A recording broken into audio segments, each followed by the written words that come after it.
Hi student, welcome to my channel. இந்த வீடியோல நம்ம என்ன பார்க்க போறோம் அப்படினா ஆறாம் வகுப்பு முதல் பருவத்துல அறிவியல் பாடத்துல first lessonல book back question answer பார்க்க போறோம். வாங்க நம்ம இப்போ வீடியோக்குள்ள போகலாம்.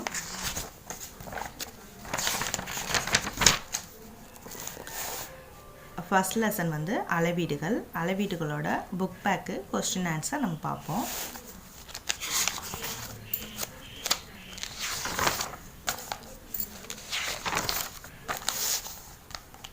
First சரியான விடையை தேர்ந்தெடுத்தலுக எழுதுக கொடுத்திருக்காங்க. First question ஒரு மரத்தின் சுற்றளவை அளவிட பயன்படுவது அளவு நாடா? ஆன்சர் சரியான ஆன்சர் டி.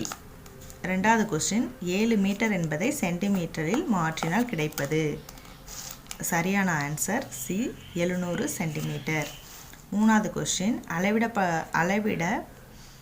அளவிடப்படக்கூடிய அளவிற்கு டேஸ் என்று பெயர் அளவீடு சரியான ஆன்சர் ஆவண்ணா. ஆப்ஷன் ஆவண்ணா வந்து சரியான ஆன்சர். நாலாவது கொஸ்டின் சரியானதை தேர்ந்தெடு. இதில் வந்து ஃபஸ்ட்டு அதிக அளவில் இருந்து குறைவான அளவுக்கு நம்ம போகிறோம். மிக குறைவான அளவில் இருந்து அதிகமான அளவுக்கு நமக்கு இப்படி இந்த ஆர்டரில் நம்ம பார்க்கணும். மில்லிமீட்டர், சென்டிமீட்டர், மில்லிமீட்டரை விட சென்டிமீட்டர் அதிகம், சென்டிமீட்டரை மீட்டர் அதிகம், மீட்டரை விட கிலோமீட்டர் அதிகம். ஸோ இந்த ஆர்டர் தான் சரியான ஆர்டர். அளவுகோலை பயன்படுத்தி நீளத்தை அளவிடும் பொழுது உனது கண்ணின் நிலை டேஸ் இருக்க வேண்டும். என்ன அப்படின்னா அளவிடும் புள்ளிக்கு மேலே செங்குத்தாக இருக்க வேண்டும். இதுதான் சரியான ஆன்சர். ஐந்தாவதுக்கு ஆன்சர் ஆவண்ணா சரியானது. அடுத்து கோடிட்ட இடத்தை நிரப்புக. எஸ்ஐ அலகு முறையில் நீளத்தின் அலகு மீட்டர். ரெண்டாவது question 500 gram equal two days kilogram. அரை அல்லது 1/2 அப்படின்னு நம்ம ஹாஃப்க்கு போடுவோம் இல்லையா, அரை அல்லது 0.5 கிலோகிராம். டெல்லிக்கும் சென்னைக்கும் இடையில் உள்ள தொலைவு டேஸ் என்ற அலகால் அளவிடப்படுகிறது. கிலோமீட்டர் என்ற அலகால் அளவிடப்படுகிறது. நாலாவது கொஸ்டின் ஒரு மீட்டர் ஈக்குவல் டு 100 சென்டிமீட்டர். ஐந்தாவது question 5 kilometre equal to 5000 metre.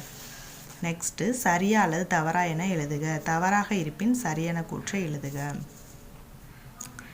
இப்போ வந்து ஒரு பொருளின் நிறையை 126 கிலோகிராம் என கூறலாம். அப்போ சரி. ஒருவரின் மார்பளவை மீட்டர் அளவுகோலை பயன்படுத்தி அளவிட முடியும். தவறு. இந்த இடத்துல வந்து மீட்டர் அளவுகோல் வராது, அளவு நாடா வரும். 10 மில்லிமீட்டர் என்பது 1 சென்டிமீட்டர் ஆகும். சரி.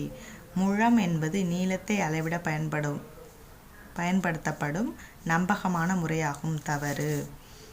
எஸ்ஐ அலகு முறை உலகம் முழுவதும் ஏற்றுக்கொள்ளப்பட்டுள்ளது. சரி. நெக்ஸ்ட்டு ஒப்புமையின் அடிப்படையில் நிரப்புக. ஒப்புமையின் அடிப்படையில் நிரப்புக. ஃபஸ்ட்டு வந்து சர்க்கரை பொதுத்தராசு, எலுமிச்சை சாறு அளவு ஜாடி, மனிதனின் உயரம் சென்டிமீட்டர், கூர்மையான பென்சிலின் முனை நீளம் மில்லிமீட்டர், பால் வந்து பருமன், காய்கறிகள் வந்து கிலோகிராம். அடுத்து பொறுத்துக. முன்கையின் நீளம் வந்து நம்ம எப்படி பொறுத்து போகிறோம்? லாஸ்டில் இருக்கக்கூடியது தான் முன்கையின் நீளம், முழம். நீளத்தின் எஸ்ஐ அலகு மீட்டர். நானோ அப்படிங்கிறது 10⁻⁻⁹. காலத்தின் எஸ்ஐ அலகு அப்படிங்கிறது வினாடி. கிலோ அப்படிங்கிறது 10⁻3.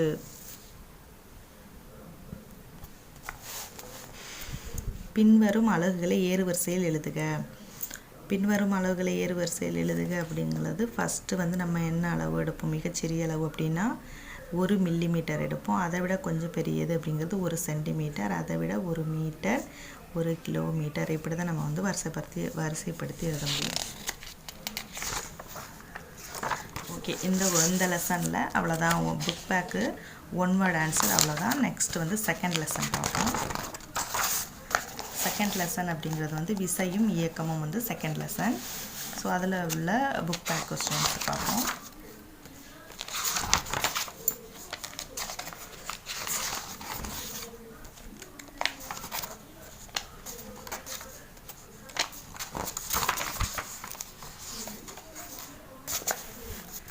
ஃபஸ்ட்டு சரியான விடையை தேர்ந்தெடுத்து எழுதுக. வேகத்தின் அலகு இஎன்ஆ. சரியான ஆன்சர் இஎன்ஆ. மீட்டர் பை வினாடி. கீழ்கண்டவற்றுள் எது அலைவுரி இயக்கம்?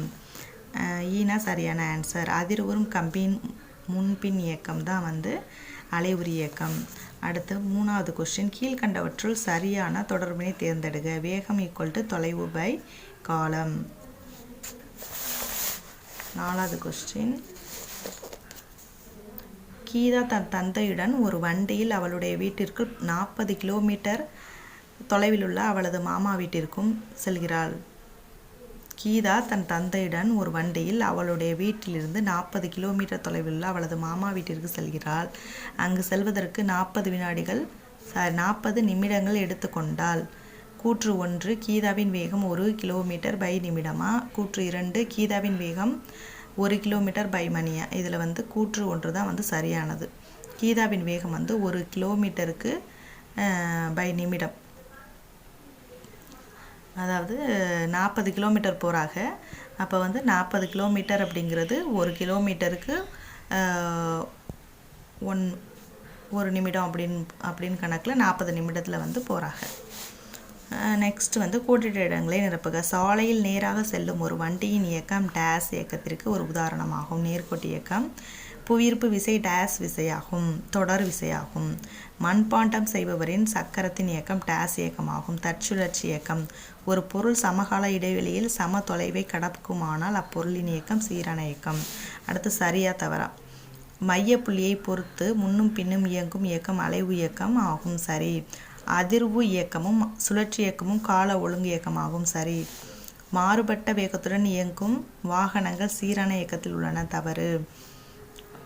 வருங்காலத்தில் மனிதர்களுக்கு பதிலாக ரோபோட்கள் செயல்படும். சரி.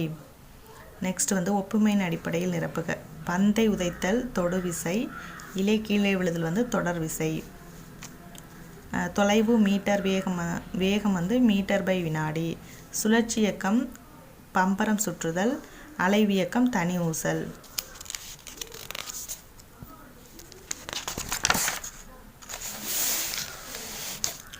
நெக்ஸ்ட்டு பொறுத்துக.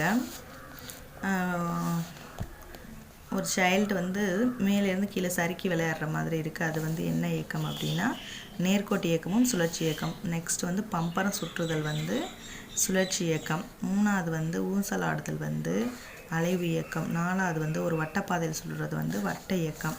அடுத்து 5வது வந்து கார் போகிறது அப்படிங்கிறது வந்து நேர்கோட்டு இயக்கம். இது மாதிரி பிக்சர் கொடுத்து இது மேட்ச் பண்ண சொல்லியிருப்பாங்க.